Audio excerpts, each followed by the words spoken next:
الحمدللہ کفا وسلام علی عبادہ الذین اصطفیٰ اما بعد۔ محترم ناظرین، السلام علیکم ورحمۃ اللہ وبرکاتہ۔ آج کی نشست کا موضوع ہے اتحاد۔ اعوذ باللہ من الشیطان الرجیم، بسم اللہ الرحمن الرحیم۔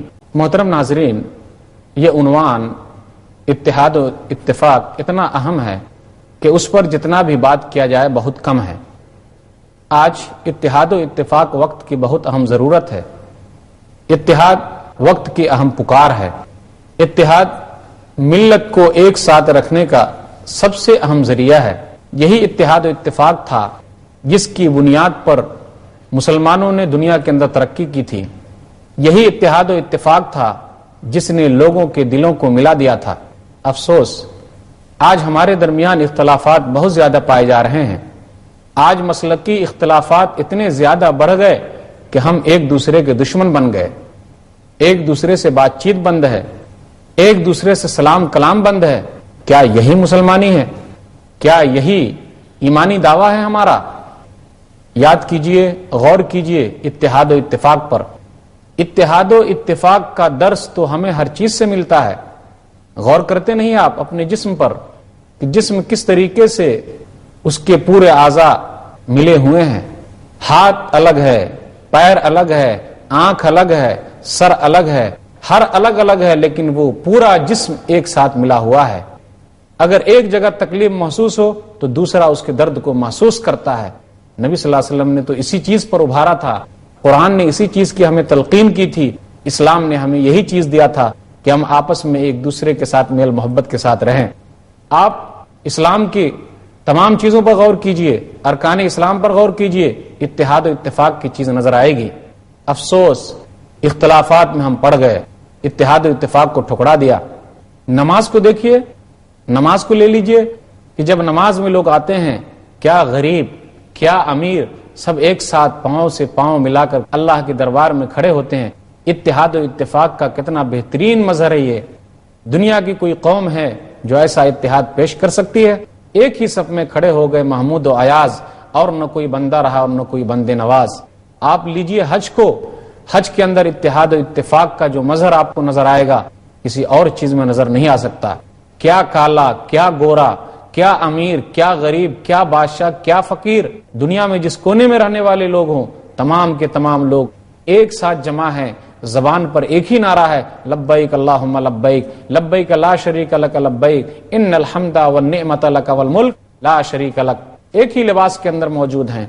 اس سے بڑا اتحاد و اتفاق پیدا کرنے والا کوئی اور ہو سکتا ہے؟ بالکل نہیں ہو سکتا۔ افسوس، ہم مسلمانوں نے حج سے بھی اپنی چیزیں نہیں لی، ان طریقے کو نہیں لیا اور اپنے دلوں میں اختلاف پیدا کر بیٹھے۔ اسلام کی تمام چیزیں اتحاد و اتفاق پر ابھار رہی ہیں۔ آپ کو معلوم ہے اتحاد کیا ہے؟ اتحاد تو یہ رب کا دیا ہوا سب سے بہترین تحفہ ہے، بہترین نعمت ہے، رب کا یہ احسان ہے۔ عرب کے لوگ کیسے تھے؟ جب نبی صلی اللہ علیہ وسلم کی ولادت ہوئی اس وقت عربوں کی حالت کیا تھی؟ حالی نے کہا، چلن ان کے جتنے تھے سب وحشیانہ، ہر ایک لوٹ اور مار میں تھا یگانہ، فسادوں میں کٹتا تھا ان کا زمانہ، نہ تھا کوئی قانون کا تازیانہ، وہ تھے قتل و غارت میں چالاک ایسے، درندے ہو جنگل میں بے باک جیسے۔ لیکن یہی اتحاد و اتفاق ہے کہ جس کی بنیاد پر وہ لوگ آپس میں رحم دل ہو گئے۔ رب نے کہا سورہ فتح سورہ نمبر 48 آیت نمبر 29، محمد الرسول اللہ والذین معہ اشداء علی الکفار رحماء بینہم۔ محمد صلی اللہ علیہ وسلم اللہ کے رسول ہیں، اور جو نبی صلی اللہ علیہ وسلم کے ساتھ ہیں وہ کافروں پر سخت ہیں اور آپس میں رحم دل ہیں۔ ہم نے اس طریقے کو ٹھکرا دیا تو آج آپس میں دشمن بن بیٹھے۔ لو انفقت ما فی الارض جميعا ما الفت بین قلوبہم ولکن اللہ الف بینہم، سورہ انفال سورہ نمبر 8 آیت نمبر 63۔ اے نبی، اگر آپ زمین کے تمام خزانے خرچ کر دیں کہ آپ لوگوں کے دلوں کو ملا دیں تو آپ ملا نہیں سکتے۔ یہ تو اللہ کا فضل ہے کہ اللہ نے لوگوں کے دلوں کو ملا دیا۔ اتحاد و اتفاق کے مقابلے میں اختلاف جو ہے وہ کیا ہے؟ نقصان ہے، قوموں کو ہلاک کرنے والی چیز ہے، قومیں برباد ہو گئی۔ پچھلی امتوں کو لیجئے، ان لوگوں نے جب اپنے انبیاؤں سے اختلاف کیا تو وہ لوگ دنیا سے مٹ گئے۔ اختلاف کرنا، آپس میں منتشر ہونا، یہ اہل کتاب کی نشانی ہے۔ قرآن میں رب نے کہا سورہ آل عمران سورہ نمبر 3 آیت نمبر 105، وَلَا تَكُونُوا كَالَّذِينَ تَفَرَّقُوا وَاخْتَلَفُوا مِن بَعْدِ مَا جَاءَهُمُ الْبَيِّنَاتُ۔ اے لوگو، مسلمانوں کو انتباہ کیا تم لوگ نہ ہو جاؤ ان کی طرح جن لوگوں نے اختلاف کیا، جدا ہو گئے، اختلاف کیا جبکہ واضح نشانیاں ان کے پاس آ گئی تھی۔ اختلاف جہاں پیدا ہو جائے گا، اتحاد نہیں رہے گا، وہ قوم ہار جائے گی، وہ قوم پسپا ہو جائے گی، چاہے جہاں بھی رہے۔ ذلت و خواری کا سبب کیا ہے؟ آج ہمارے اندر اختلاف ہے۔ آج ہماری عزت و آبرو، جان و مال دنیا کے کسی بھی کونے میں محفوظ نہیں ہے، اس کا سبب اختلاف ہے۔